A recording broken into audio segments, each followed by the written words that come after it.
patrons, people that were actually on the ground eating dinner at a steakhouse in Sherman Oaks, was held up. Check it out.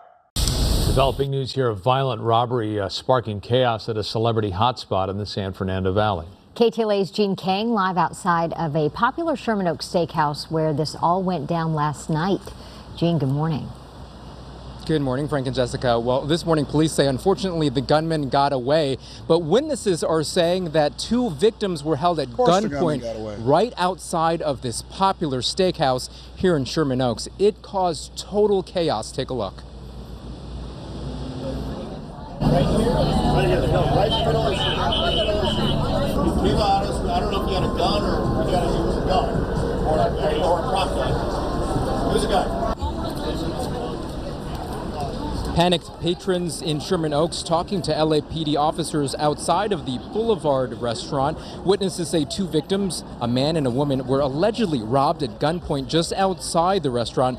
They say it happened right after they finished dining at the popular steakhouse by Ventura Boulevard and Metalija Avenue, which is a well-known celebrity hotspot. The victims told detectives that they were leaving the restaurant when suddenly a suspect with a gold-colored gun robbed them, insisting the woman hand over her purse.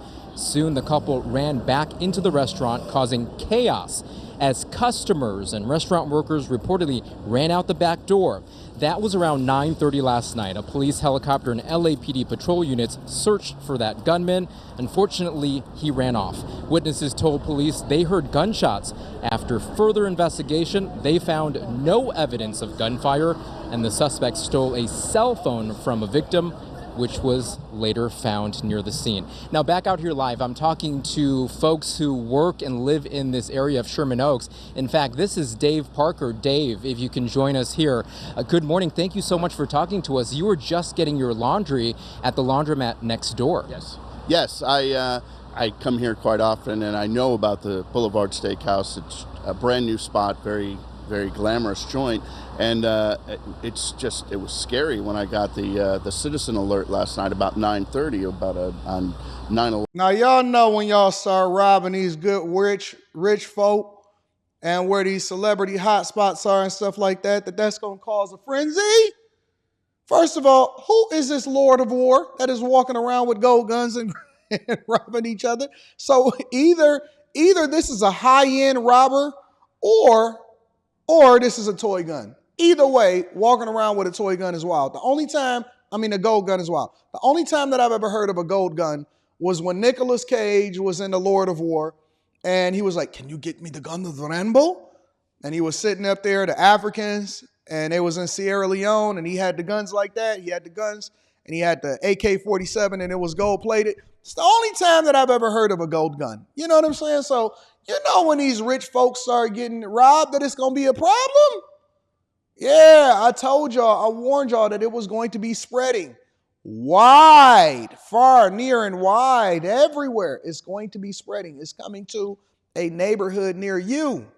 Yep, you can't contain it anymore. It's already out there. It's going to get popping. 11 call here, and yeah, I guess there was a gun activity. Scary stuff. And you just heard during my report some of the things that allegedly happened, terrifying the couple, and then victims and witnesses all out here on the sidewalk. You know, is this kind of a big problem for you? More crime in the area that you've seen? I've definitely noticed an uptick. It is kind of scary. You know, there's definitely a bit more homeless activity, a bit more crime going on, and you got to be a bit more aware. Always good to be aware, but definitely something that we talk about in my neighborhood, in my house. You know, with No, now they having community meetings. The same thing that happened in Springfield is coming to y'all. Keep voting blue. Anyways, in addition to that, legendary soul singer Frankie Beverly died at 77 years old. Legendary soul singer, songwriter, and producer Frankie Beverly has passed away. We don't do music. His passing have been released.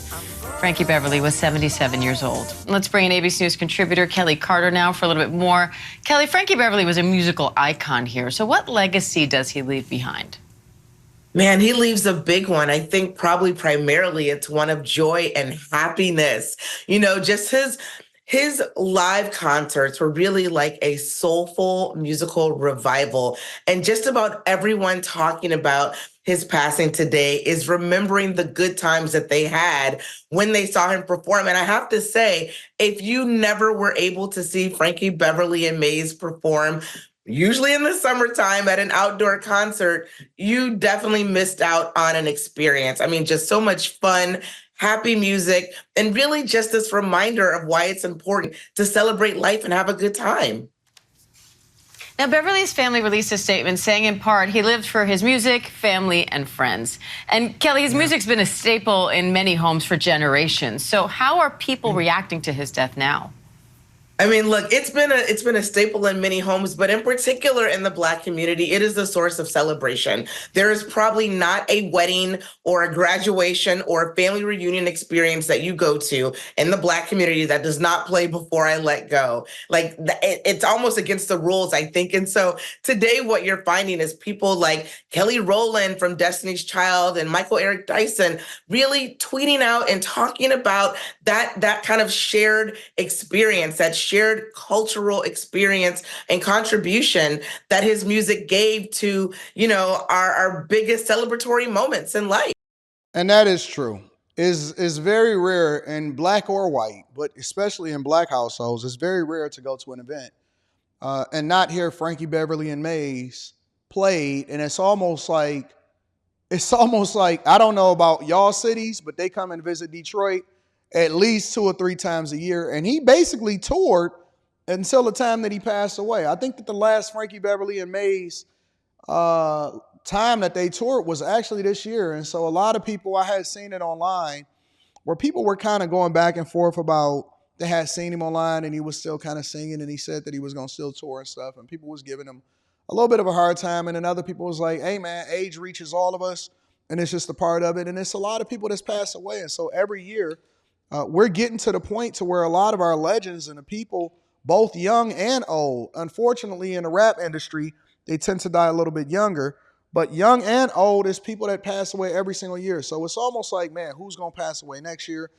Just recently, you seen Fat Man Scoop, Rich Homie Quan, Frankie Beverly, and then on top of that, even James Earl Jones passed away at 93. Man, if I could live to be 90 in good health, I would be remembering happy. The one and only James Earl Jones. He entertained us for decades with all those powerful roles on the stage and screen, and of course that unforgettable booming voice. So many actors paying tribute, as well as the Broadway theater named for him and the Empire State Building as well. Chris Conley is here with a look at his life and incredible legacy. Chris. And good morning to you, Robin. A titan of American acting, James Earl Jones earned recognition and honor for performances that movie lovers of all ages will cherish for the rest of their lives. And yet, he was so much more even than that.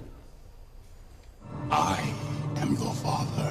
A heart-stopping moment for generations of moviegoers, and he made it unforgettable. That's impossible! Search your feelings, you know it to be true. James Earl Jones could hold millions in thrall with just the sound of his commanding voice. As the voice of Darth Vader in the Star Wars trilogy. I am altering the deal. Pray I don't alter it any further. And as Mufasa in the 1994 Disney animated classic, The Lion King. Look, Simba, everything the light touches is our kingdom. In the flesh on screen, he could be just as compelling and charismatic. People will come, Ray. Paying tribute to the glories of the American pastime in Field of Dreams. But baseball has Coming marked to the time. America. This field, this game, is a part of our past, Ray. It reminds us of all that once was good, and it could be again.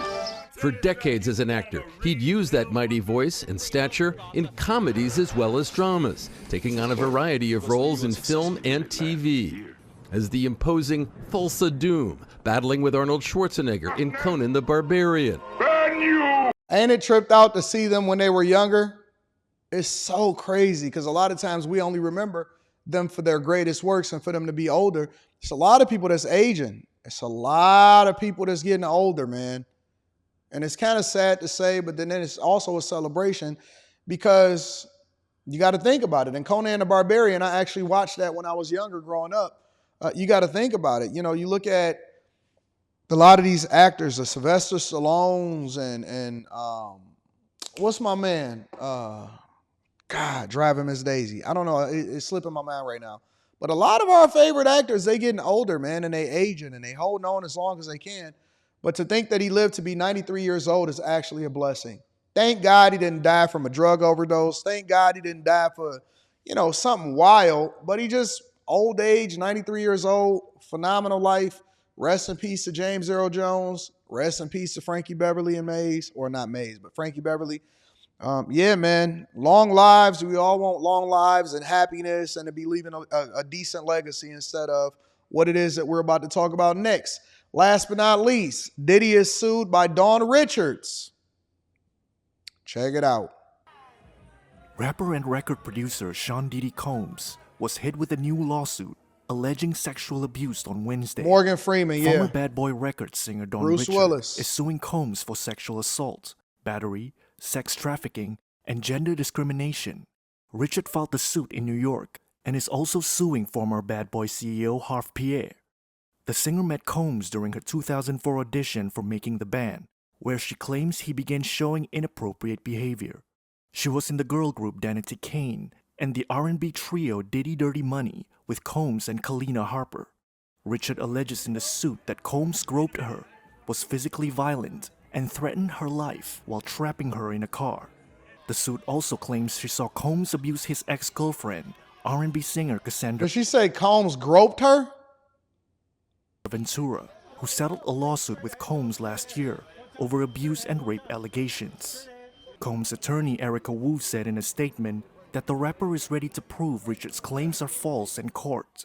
Wu said that, quote, Dawn Richard has now manufactured a series of false claims, all in the hopes of trying to get a payday, conveniently timed to coincide with her album release and press tour. Richard's lawsuit came a day after a Michigan inmate won $100 million from Combs for alleged assault nearly 30 years ago. So basically, this is a cash grab. We can believe Cassie. I don't believe Dawn Richards at all. She was supposed to be one of the loyal ones. But I tell you, money make people do a crazy thing. And this people always ask me, Anton, why do you always get consent agreements and NDAs and all of this stuff? For everybody's protection, so that you can't come back and say that anybody did anything that they did. Once you see me making $30, $40, $50 million a year, and we didn't grow this thing into a conglomerate, you can't come back and say, oh my God, I was sitting on a black couch. No, you wasn't. We got recordings, we got footage, we got everything. Ain't none of that. So yeah, man, another payday, another cash grab. File a lawsuit one day after an inmate wins a default judgment in Michigan. I ain't going for it. Ladies and gentlemen, that's your quick hits.